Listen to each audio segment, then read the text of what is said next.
But think about the Polynesian islander on the dugout canoe, deciding one day they were going to go that way. No one had ever been that way before.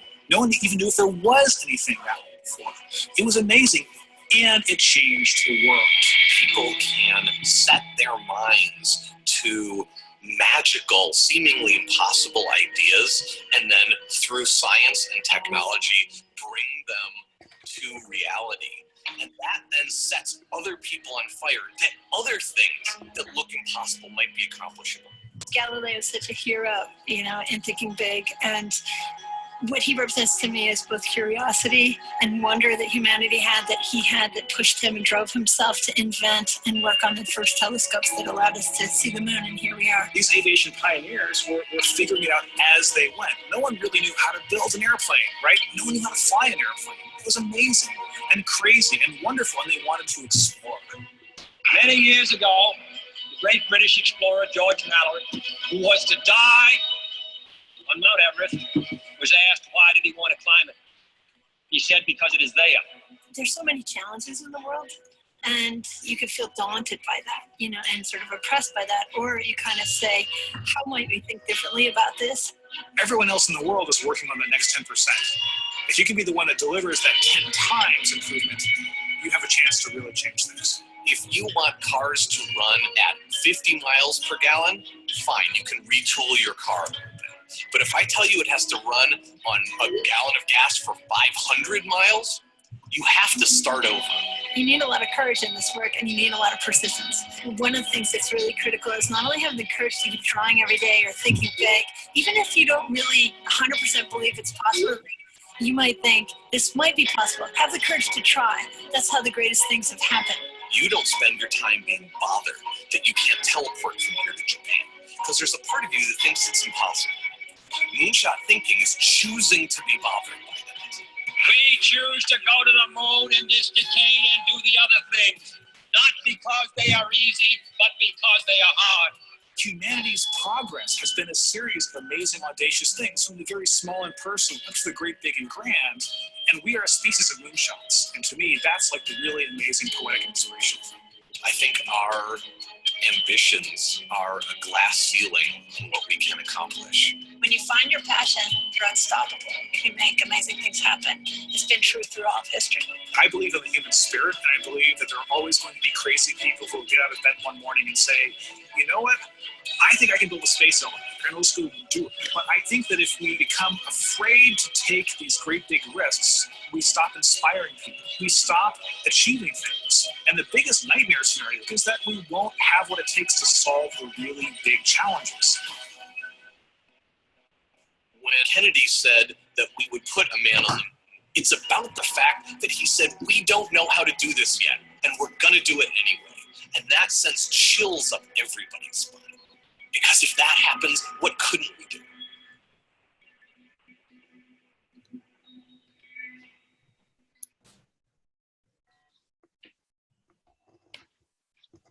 Great. So Faith, thank you for having me here today, and thanks everyone for joining. I saw the campus it was incredible. Hold on. There's volleyball nets, Oh, Yeah, hold on one second. it just moved on to another video. It's kind of like a playground, a big playground. Great. So I wanted to say thanks for having me, and thanks to everyone for joining. In case I don't know everyone, I just thought I would briefly introduce myself. My name is Mimi Kravetz. I'm the Chief Talent Officer of Hillel International, which means that I lead human resources across the Hillel International movement, really focused on hiring, training, and retention of local campus professionals. But today, the talk I'm going to give is actually one I used to give in my previous role, where I was the head of the employment brand for Google. A lot of people were fascinated by how Google does innovation. And one of the things that's been interesting to me since coming to Hillel and back to the Jewish nonprofit sector is that when we talk about innovation, we often talk about a particular type of innovation. People are pretty interested in design thinking in particular. And actually the way Google innovates is quite different. And so I was excited about the opportunity to come talk to you about the way that Google innovates, and in particular about moonshot thinking, which is a really approach to innovation that was designed by Google X, the skunkworks division of Google, that's created some really interesting products that I think you'll have heard about. And we'll make sure during the course of today, not only to talk at a high level about what moonshot thinking is all about, but how might, what are the steps if you wanted to try this kind of innovation, and, how might it apply to our work? So that is the plan for today, and I'll try and leave plenty of time for discussion and questions as well. Is there anything else that I should hear before we get started? All right. Feel free to interrupt throughout. So Google X, the division I was talking about, the kinds of things that they've developed in the way of moonshots are, for example, the self-driving car. The self-driving car began with the goal of developing technology that could transform the mobility of millions of people, whether by reducing road death caused by human error, reclaiming billions of hours that we waste in traffic every day where we can't be doing anything else, or just making everyday daily destinations within reach of people who are unable to drive. And so it was a big, audacious challenge that Google was trying to solve. And it needed to be approached in a totally different way than we'd ever thought about cars or driving. And we'll talk a little bit more about moonshot thinking, but in the self-driving car, what's important to understand is it wasn't just about coming up with a better cruise control. It was about totally rethinking what a car is and what it should do. And the only other project I'll talk about right under that is Project Loon. So 2/3 of the world's population doesn't yet have access to the internet. So even though we think of so much of what we do in our world as reliant on getting information from the internet, actually most of the world's population doesn't have access. And so this project is one of multiple projects going on at Google X and Google trying to solve that problem. And so Loon is a network of balloons that are traveling like on the edge of space, that are trying to connect people in rural and remote areas of the country to fill coverage gaps in internet access. And the other way in which they're being used is that after disasters, even in areas where people are reliant on the internet, they're not able to get online, and so it has the capability of bringing them online after disasters. So it gives you, hearing about these kinds of problems gives you a sense of the big, audacious goals that Google in particular tries to tackle using moonshot thinking. And I'll just point out, when I was in Google, when I worked at Google, I didn't work on any of these kinds of innovations. I worked on much smaller things, but the idea of moonshot thinking pervaded the culture. So when I was working on hiring and recruiting and diversity in hiring and recruiting, how could we have more women engineers? How could we have more minority engineers in the company? We similarly had moonshots in the way that we were thinking about that. So instead of just asking, how can we increase the percentage of this type of engineer in the country, in the company, we were asking bigger questions about how could we really change the dynamic in the industry so that we had more talented people to hire. So it gives you a sense of the kinds of things that come out of Google's moonshot thinking. Go to the next slide. I just want to point out that today we're talking about Google, but this idea of moonshots, you can find them in any industry. So, when I used to talk to companies about moonshot thinking, I would always do a little bit of research and try and figure out, like, what were the moonshots at Kodak when somebody really figured out that it was time, the world was going digital and film wasn't going to matter. And that was what their whole business was based on. Who was the person in the company that said we need to go in a totally different direction?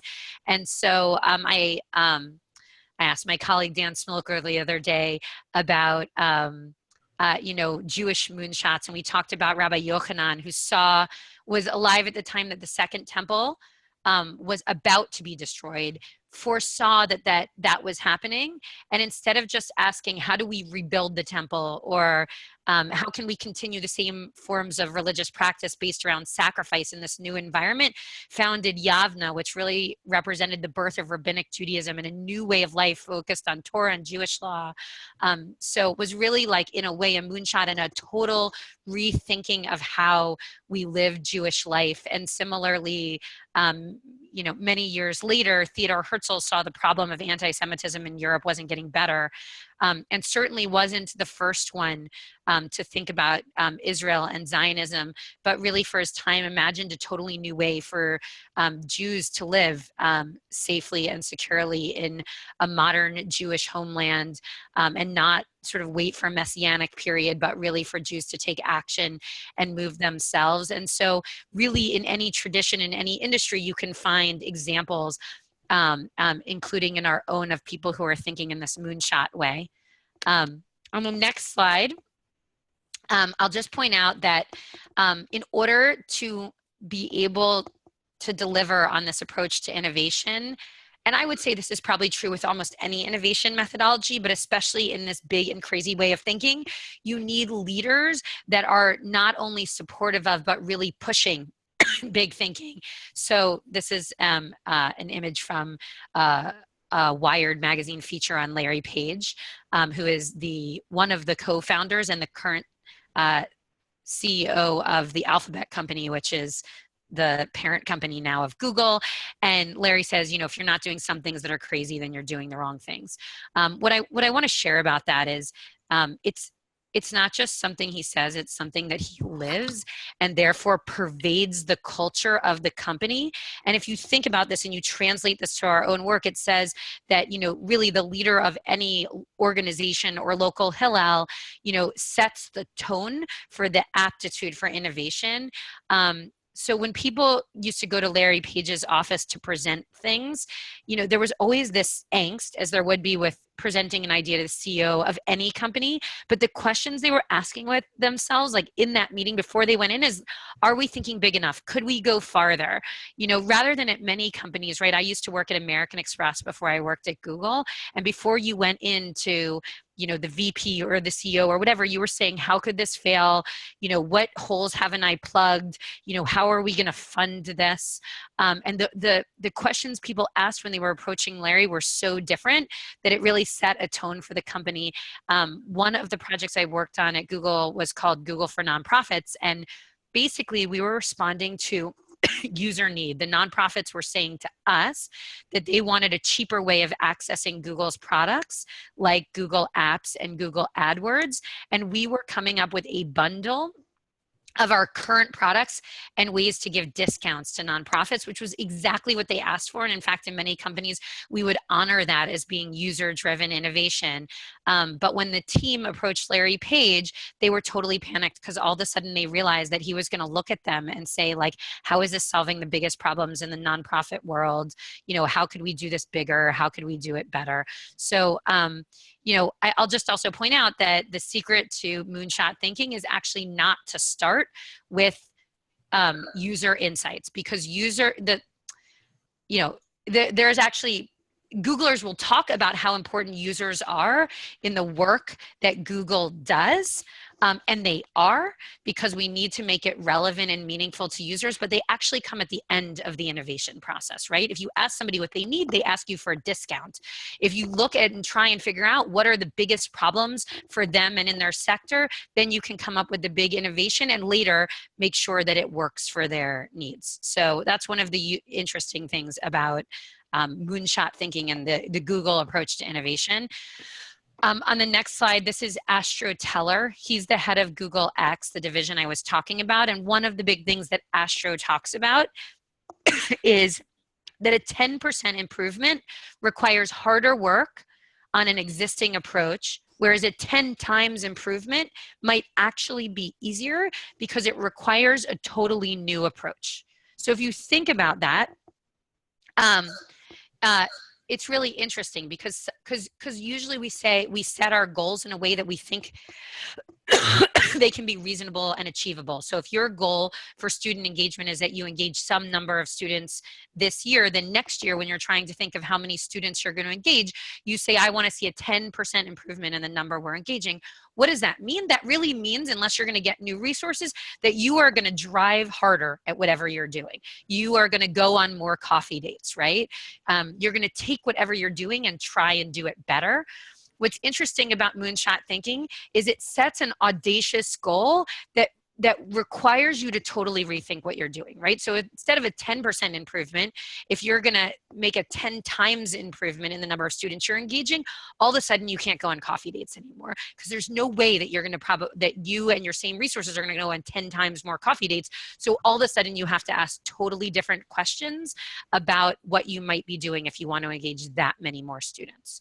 You know, whatever. I mean, you know, the sort of PNEI, the innovation of student interns in some ways is something like that, right? It wasn't just Hillel staff driving harder at the same goals, but finding a whole new workforce that could go out and do engagement.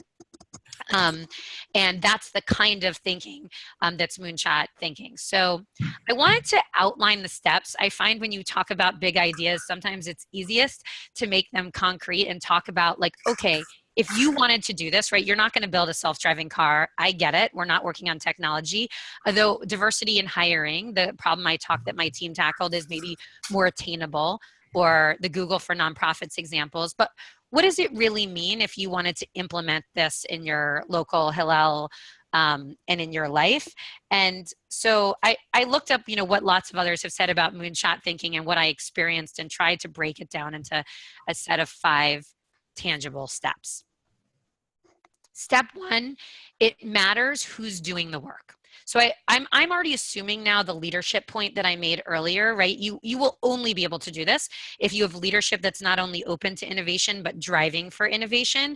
If you have leadership that's gonna say, like, you know, why didn't it work? Or, you know,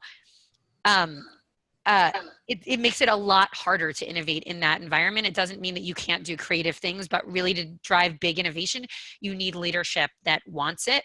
But let's assume we have the right leadership, or you are the right leadership. So how do you drive innovation in this moonshot thinking way? 1, you compose the right team of people. And I wrote, without preconceived notion of how things are supposed to work, because innovation can come from anywhere. So let me make 2 points about this. 1, no preconceived notions on who can innovate or what somebody must look like to be innovative, right? And second, those people need to let go of preconceived notions of how things are going to work. You know, you guys have all been in this situation where you're in a brainstorm and there's a couple people in the room who have been working on this for a long time. And every time somebody comes up with the idea, they say, you know, 3 years ago, we tried that. Nothing will kill a good idea quicker than that attitude. So it's really important, like a team of innovators can look like anything. You know, it can be people who are in leadership roles. It can be people who are not in leadership roles. It's really about people that are willing and interested to look at a problem differently. And then those people need to let go of whatever preconceived notions they have of how we're supposed to do this. You know, Hillel isn't allowed to be in this place on campus. You know, students don't attend, you know, programs on that day of week, whatever people might say.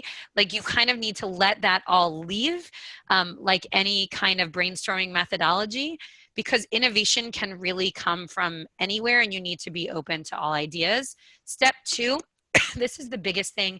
I know we didn't get to see that video, we just got to hear it, but some of the people on the video were people like Astro Teller, who I talked about, who heads Google X, and Megan Smith, who was actually the leader of Google.org, the philanthropy division of Google when I worked there, and is really driven by this methodology. And the biggest thing they'll say is, like, you need to choose to be bothered. You know, you don't wake up every day bothered by certain problems, because in some ways you assume that those problems are unsolvable and you need to put them out of your mind in order to function, right? And in some ways, like, the key to this sort of thinking is to start to realize that the world's biggest problems should really bother you. And I'll just say, I originally wrote choose to be bothered by your biggest problems, but actually it's not important for you to be bothered by your biggest problems, like, you know, on your day-to-day, but really like choose to be bothered by the biggest problems in the world, the things that seem totally hard and difficult and intractable and unsolvable. And letting yourself get annoyed, you know, whether it's that people aren't connecting with those in their local communities because they're, you know, spending all this time thinking globally online, or that, you know, in this current political environment, we don't seem to have any more knowledge of the other and people who disagree with us, or that there's not enough political engagement and people aren't voting and taking action. And let yourself be deeply disturbed by these kinds of issues. And by the way, you know, I think it's easy to say, well, I'm a Hillel professional and I have this particular set of problems around engaging students. But actually, if we're going to serve students well, we need to be really bothered by whatever set of issues should be bothering them because they're affecting their world, and to see those as opportunities to make a difference and make a change, to ask yourself, sure, it seems like this is totally intractable, but what if it were possible? So going out and finding those problems is the step 2. Step 3, and it's really like the things I wrote here are kind of brainstorming 101. But, you know, it's important that we brainstorm with no constraints. And in our nonprofit sector, I have found that a lot of times the very real constraints make it hard for us to innovate in this sector, because financial and resource constraints come in very, very quickly. You know, it's very easy that you start coming up with an idea and then you say, but we don't have money for that kind of speaker, you know, or, but there's no way we could do that because we just don't have the staff to pull it off.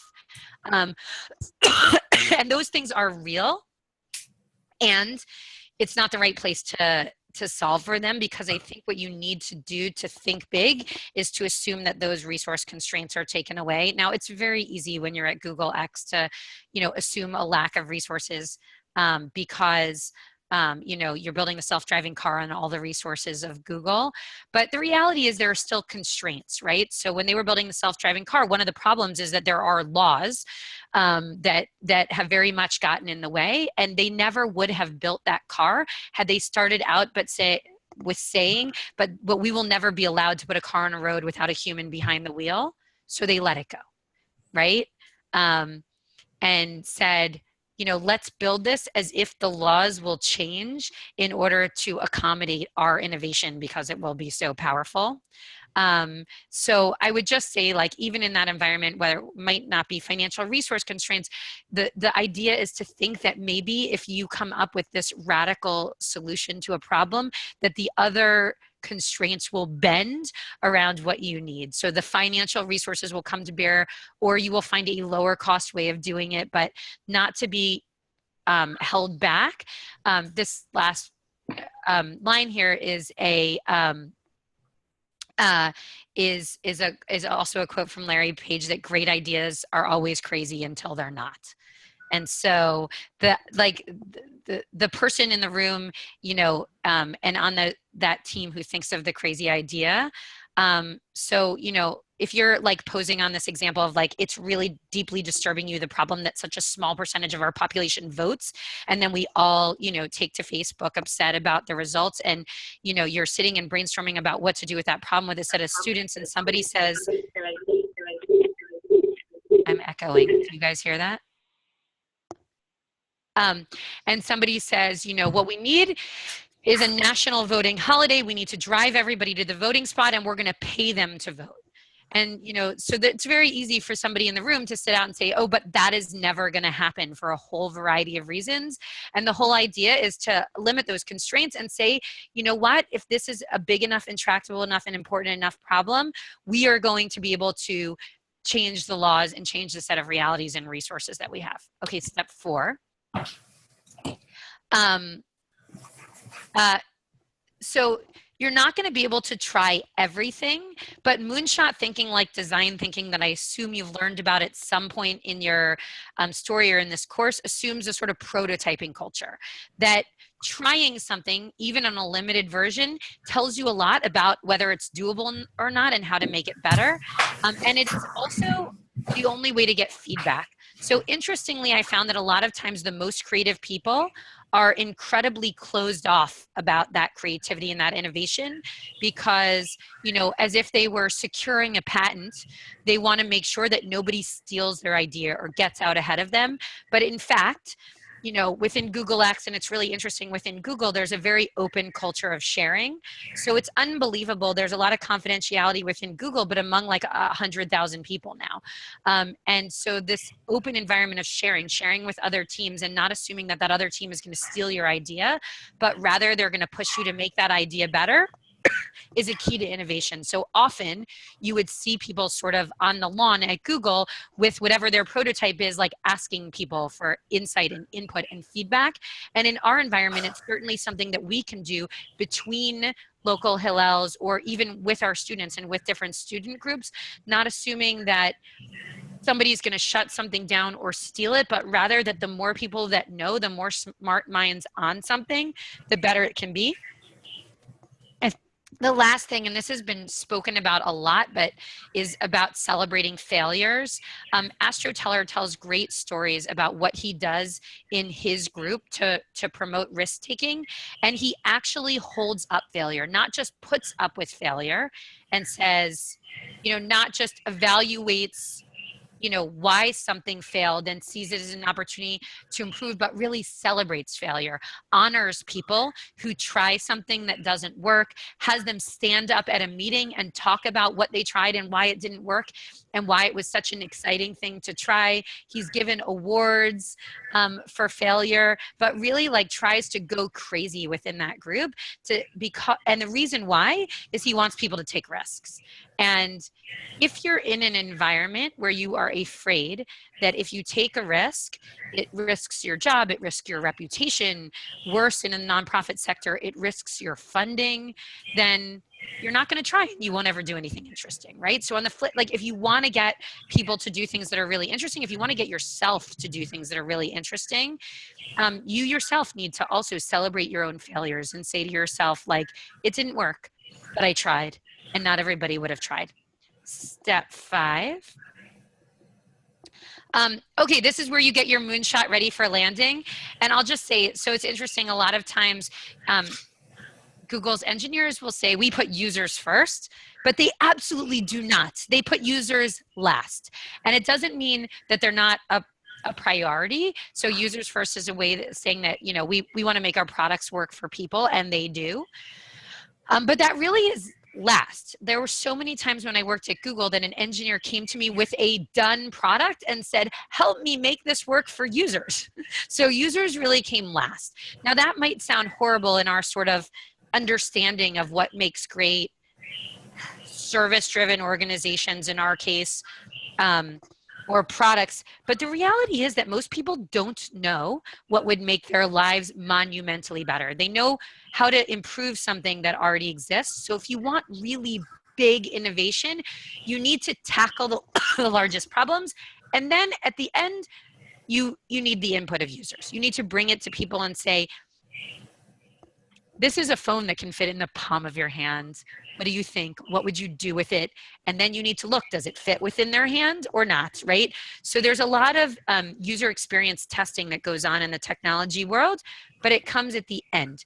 And you can imagine, again, you know, in our own work that there are examples of that where nobody's going to ask for nobody would have asked that they're meeting with student interns to do engagement versus a professional. They wouldn't know to ask for that.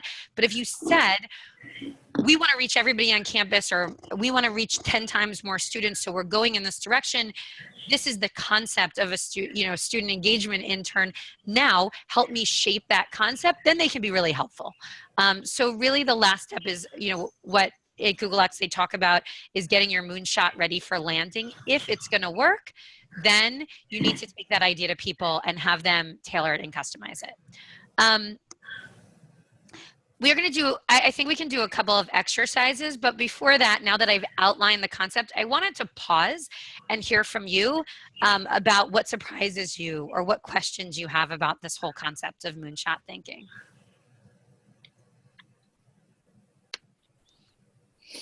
Friends, I invite you to ask questions, and if you do, just remember to unmute yourself, and if you want, you can also share your video.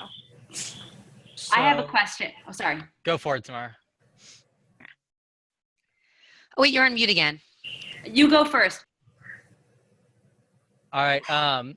Just to put a little development spin on it, Avi's always been challenging us to think differently and creatively. But the one thing he said, instead of it being the fifth step, is we should think of our end users, our end donors first, and then do everything else backwards. So it's just very interesting to compare those. Yeah. So, I mean, I think most innovation, that's why I wanted to share this, because I think most of the innovation that I've like heard people teach since I got to Hillel is really user-driven innovation. And I love user-driven innovation. I would just point out that it's going to be incremental. People don't know how to ask for something crazy. So if you go to a donor and you ask them for something, they're gonna, you know, they're gonna say, you know, you should try these 3 people you haven't thought about. Right. And in fact, I have found, because now that I'm doing development work, they name 3 people you have already thought about. So like, if you really want something crazy, the question is, if we wanted to incrementally raise however much more money for Hillel, or we wanted to bring in this much more revenue for Hillel, what totally different thing could we do?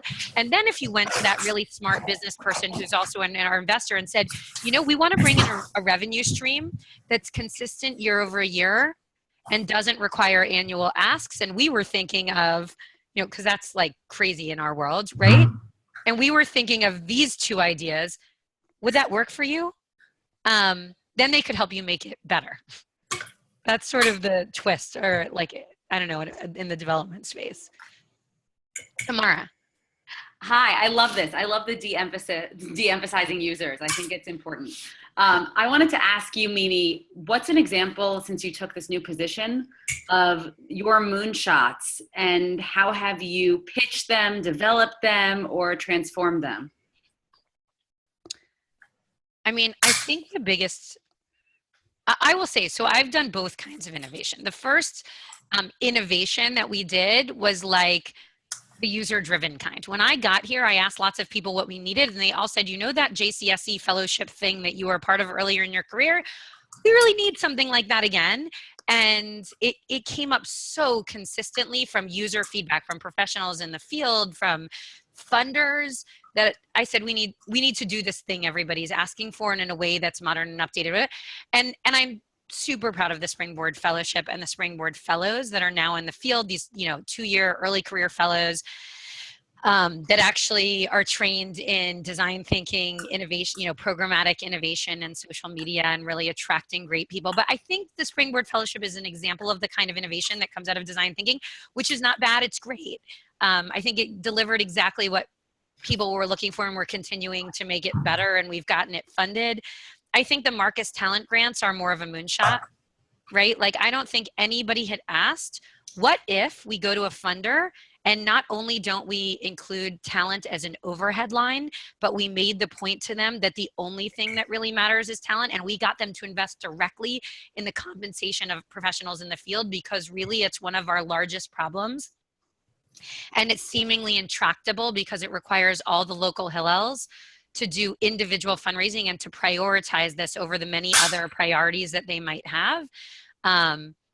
To me, that was something of a moonshot. It was like a totally different way of thinking about a problem that people have thought about. Everybody knows, like, Hillel professionals, nonprofit professionals are a little bit underpaid, and funders, you know, don't really want to fund that.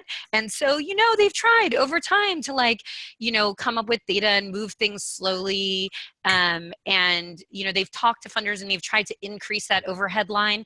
But to say, like, this is a big intractable problem, so much so that I'm going to sell it as its own grant, and I'm going to find somebody who gets it. I mean, it's really interesting that we were able to do that, and it's been a really exciting investment. And you know, it required finding a funder, to Alex's point, who like was willing to buy in and get it. But when we came to the Marcus Foundation with that value proposition, Bernie Marcus, who's the founder of Home Depot and really cared about people, got it. So I think those are like two examples of innovations with different approaches. Other questions or thoughts? Oh, I didn't hear you there, but I think you were just talking. Tamara, did you? I was just saying thank you. It's a great answer.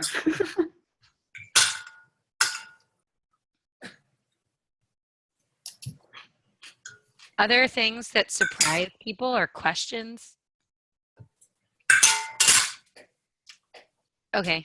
So I have a question. Yeah.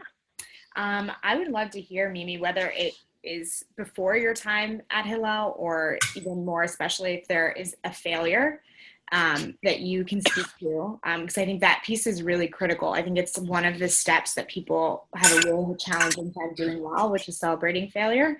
So I'd love an example of like either a failure as a part of your team or something you've witnessed, or someone who you think celebrated failure in a really productive way that was able to like advance the mission forward.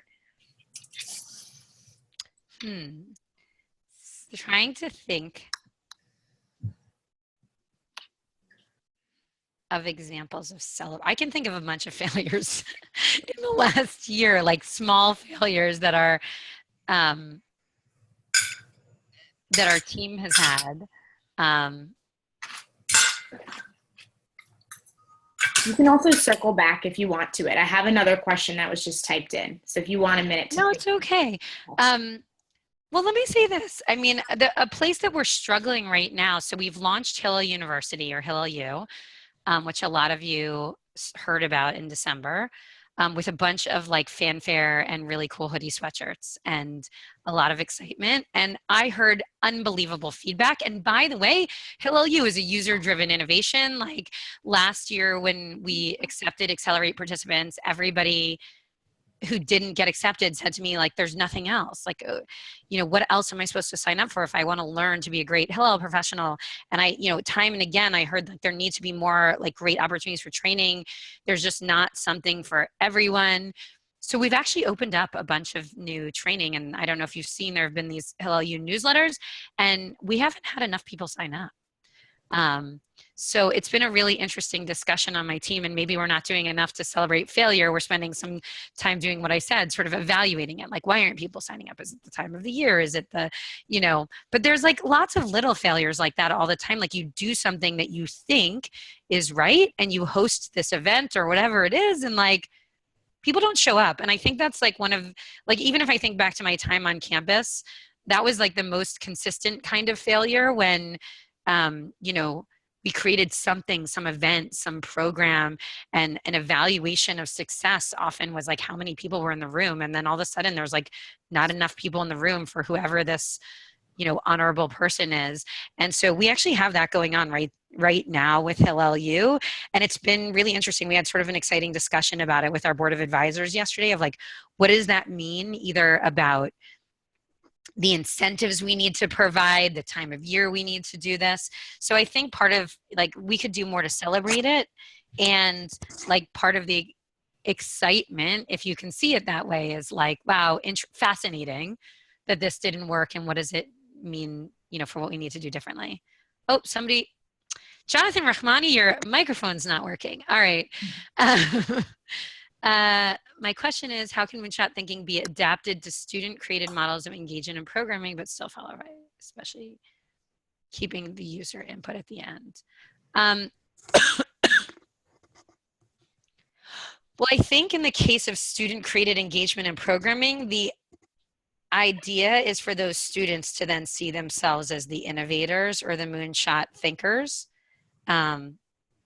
And then it's the same kind of thing. It's like put together a team of people, you know, not the ones who've been hanging around Hillel for a million years and are going to sit in the room and tell you how last year they tried a Shabbat like that and it sucked, but really the ones, you know, who, whether or not they have been coming to Hillel for the last couple of years, can really see things differently and see what's not.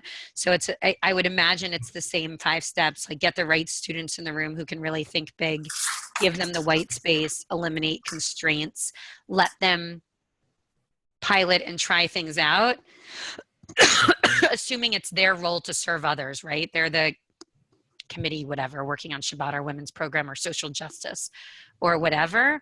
And for them to try and be bothered by the biggest problems. I think one of the unique elements about moonshot thinking, besides users last, like users are important, but if you ask them first, you might not, is what do you start with? What you start is, what are the biggest problems that people have?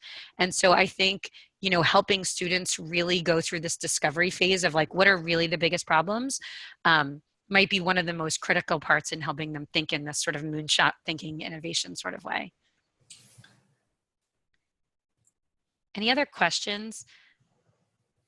I had a question, or sort of a comment. Yeah. And that is just that, regarding kind of back to the point about Jewish moonshots, I think our community as a whole is very afraid of failure and reticent to talk about it, both on kind of like the academic achievement side of things, that Jews, we're a people and a religion and a culture that really prioritizes learning and growth and excellence. I think especially in the American Jewish community, there isn't a lot of space for when things don't go well. I think it'd be interesting to think about, Jewish organizations that have sunsetted and what that's looked like, and who's done that thoughtfully, and what opportunities are out there to learn from the quote unquote failures. It's really interesting. I wonder if we could even pull together a whole webinar that highlighted failures. So, and didn't try and like gloss over the fact that something had failed, right? Like, a lot of times, like, the marker of something failing is eventually, it doesn't work because people don't show up or it gets defunded, right? It's a congregation that had to shut down after a long time because they were never able to figure it out. It's an organization. There were all these actually interesting innovation organizations that just combined, which I think is, present tense and Upstart and Jeremiah Project. All these like organizations just combined, and I'd be really interested in hearing them reflect on, like, there's some success there, and like, sort of what happened, and can we talk about some discomfort. I'm sure there's a bunch of other, fellowships have sunsetted. It would be interesting if we could have fun with that. I'd be interested in hearing about local Hillels talk about it with each other. I also think it's interesting to think about like how you define failure and when you measure it. And then the other thing that seems different to me, Aaron, about what you're saying with sunsetting is, when do we see closing something as a success? Because I think that's actually like a totally different issue. I'm thinking of like the Rosenwald Foundation or Atlantic, like they're these wonderful examples of. Robbie Sai. Yeah, exactly. Brofman. Yeah. It's interesting. Yeah. And how do we define failure? I think like one of the things that Asher would talk about with failure is that, it's a success if you fail fast, right? So you haven't sucked a lot of time and resources and energy and negativity, but rather you just see something's not working and you end it, then actually that failure was a success because all it was is a moment in time where you learned. All right, so this next slide, I was going to do two things. We could do this one and then go back. Now, let's do it in that way. So I don't know if this is the right one, but I thought it might be interesting because all of us work on campus. So one of the things that I sort of have been noodling on, like, what's the moonshot if you're working at a local Hillel? And it's interesting because the measuring excellence model assumes that the highest level of success that we can get to is knowing 90% of the students, right? But really, like, ultimately, our vision is about every Jewish student. So nobody is actually aiming, even at their like highest level, for ultimate success. And like, how kind of crazy is that? So what if we wanted to reach 100% of the students on campus? And then I started thinking to myself, like, what if I'm really bothered by that and care and think that what you're doing on campus is meaningful and has something to offer to 100% of the Jewish students? Well, we're never going to have all their names, even if the university passes the list, because not all those people are going to check the box. And so, really, to touch every Jewish student who might be defined as Jewish in any way, it probably would be the case that you would have to engage every student on campus just in case they might be Jewishly connected or interested in Hillel, and like, what would that look like? And so I was sort of, I don't, that was like one, when I was thinking like what could be the moonshot, is like, how might we engage every student on campus in Hillel in some meaningful and positive way? And I'm interested in either hearing people reflect on that challenge or presenting another one that comes to mind in your Hillel world.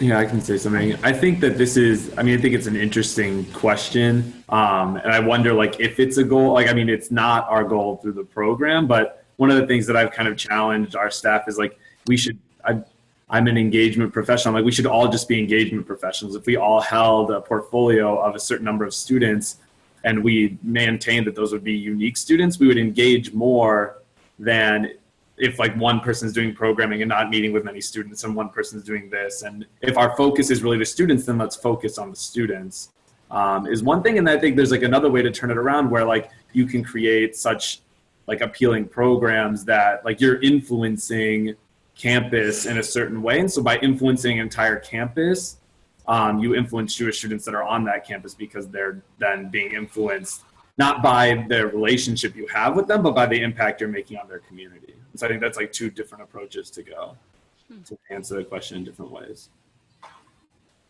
I like that comment about if our goal is really the students, let's have everyone focused on the students, because we have so much to do in our organizations that sometimes it's not in everyone's job description. I want to add something. I love this reframe, Mimi. I feel like it's increasingly people who come to the bases, the feedback that we get is that one of the things they love the most is that they feel comfortable bringing their non-Jewish friends and their non-Jewish partners. And I think increasingly young Jews are friends and dating non-Jews. And in order for Hillel, I think, to remain relevant in their lives, it has to be seen as a place that is relevant to everyone. Maybe it's not going to be as informative, or it won't have the same tenor because there won't be as much education behind what someone's hearing. But I do think that there is something profoundly beautiful and opportunistic about finding a way to actually engage everyone on campus. I think it speaks to kind of the universalist mindset of like this millennial generation as well. And I think it's, I think it's great. I'm on board.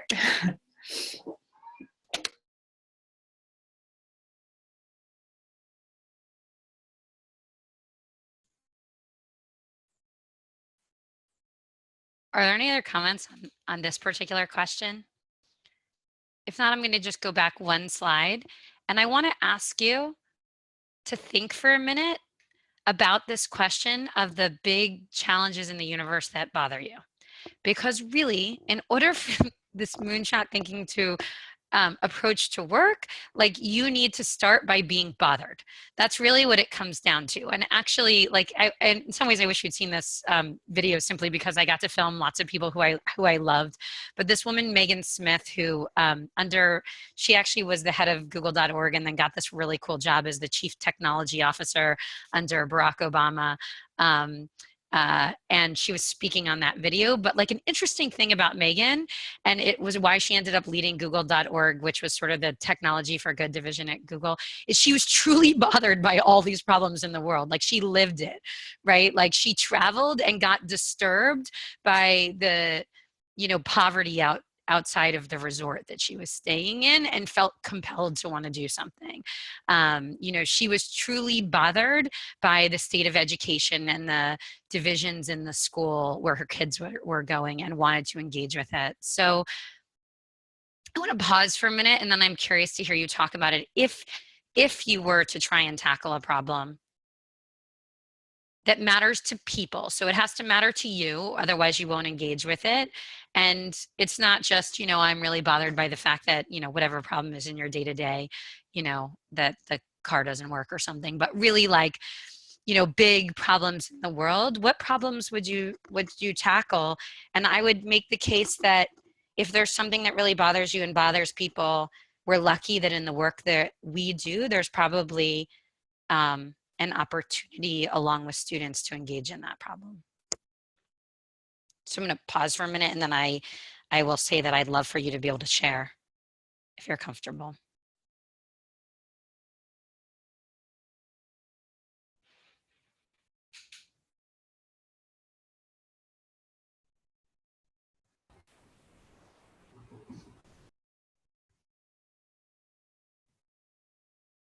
Okay. I'm going to share Jonathan's, and it's great. He said that he's truly bothered when he hears a friend, a student, a member, a donor, an alumnus say they aren't Jewish enough or aren't a good Jew. And it makes him question, what does a good Jew look like, do, live, etc. And I think it's a great thing to be bothered by. And, you know, it certainly feels within our reach to help shift that culture. What if we could create a world that our pluralism that we live by at Hillel wasn't just about the different types of Jews, but really accepting anyone who identifies, you know, I don't even like the term good Jew, but anyway, as a good Jew in this definition. It's really interesting. What other problems are on your mind when you think about this? Can I say something? Yeah. One of the things, I came to Hillel from Teach for America, and so like going into an urban school district, and see, like I worked in a bottom 50 school in Washington D.C., which is one of the worst schools in Washington D.C., and coming to the University of Chicago and seeing like these like the best universities, the University of Chicago and Northwestern and Hopkins and in New York and in California and all these places are surrounded by these like horrible school districts and the worst schools. And so there's something about the intersection of like and I see lots of students on campus tutoring. I think tutoring has kind of been like, oh, this is an answer that we can have, and some colleges have figured it out. But I think that there's an intersection between that problem and also like many students that are coming from private Jewish education, as that like this, like they're living often in the same places as people or similar places that are receiving the worst education. And so seeing some of those problems and figuring out like, what can we do? Like we are physically in the place, not everyone, but the University of Chicago, Northwestern, Hopkins, these are places that are physically in the places with the problem, and figuring out can we run a summer school? Can we run a full-time school? Should we open a Jewish school in these buildings with these students? Can we figure out some of these problems? This is something that I've thought a lot. I'm still thinking about. So yeah, that's still my idea. Thank you. I mean, if we're having an event session and throwing out problems, I'll throw out one more. So regardless of how everyone on this webinar and all our friends and colleagues voted in November, I'm not that old, but I cannot remember a time that politics permeated every single part of our lives. Even if you try to escape in a sport match or game or whatever, how it comes up and their arguments, or people taking protests or stands, or when we talk to donors in development and they all have an opinion, or we're on our college campuses and every single day there's something new. So I would like, and even if we watch television and we step back and we look at those late night shows, and I don't have cable, but I know that every night the different stand-up comedians talk about in their monologues something going on in politics today. I want to know how, if they're so good at dividing us and making us all separate and isolated and angry with each other, I want to know how we can somehow come back together and at least listen to each other and have disagreements and fight in a good way. I think there are healthy ways of fighting and arguing. And I don't even know how to finish that off with a question, but there's a question somewhere in there. So how do we fix that? Yeah, I think a lot about that too. Like, how do we create a world in where we can be connected and have civil discourse, you know, even across these divides.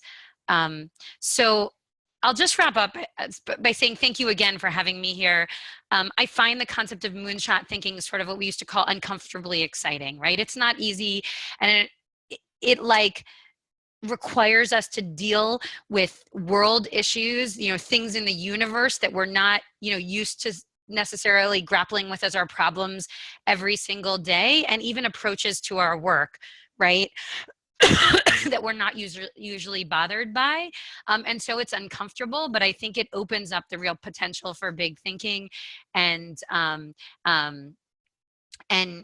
real like non-incremental innovation, but real radical innovation that could have us trying some new things. And I think for Hillel, as with any organization, that in order for us to continue to be successful and meaningful and relevant, we need to be asking those questions. We need to figure out how we're going to exist in a post-institutional Jewish world, and in a world where universities might be going more and more online, or students are more and more online, or whatever the biggest issues of the day are. And so I think it requires us to train our minds in that way. And I'm going to share with, I think Faith might have already sent out the deck, and we can also make sure you have the link to the video that I know you didn't get to see in the beginning. And feel free to email me if you have any follow-up thoughts or questions. Thank you so much, Mimi. This was really, I think, so stimulating to really be able to zoom out and think big. And it prompted an idea that I'm going to put out here and I'm going to think about, and I invite you to think about it with me. One of the things that we wanted to really grow out of the CATS innovation work was aggregating what are really innovative ideas happening across the field, and allowing people to access each other on those ideas and on similar interests. So I'm going to think about an idea, and again, think through it with me, but where we use a seminar or two, where people could submit ideas ahead of time that they want to present on first, let's say 10 minutes of your moonshot idea in your work, and present it to those on the call, and hear what people are thinking about, how big people are dreaming, and also maybe find someone who you want to connect with. So I'm going to think through what that could look like, but I think it would be a missed opportunity for us if we didn't allow something like that to happen. So Mimi, thank you for inspiring us all, and thank you for your time. And I will send out the recording and the slides following this and invite you to our next webinar, which is going to be in May. So thank you everyone for coming. Talk to you soon. Thank you. Thank you. Thanks. Thank you, everyone.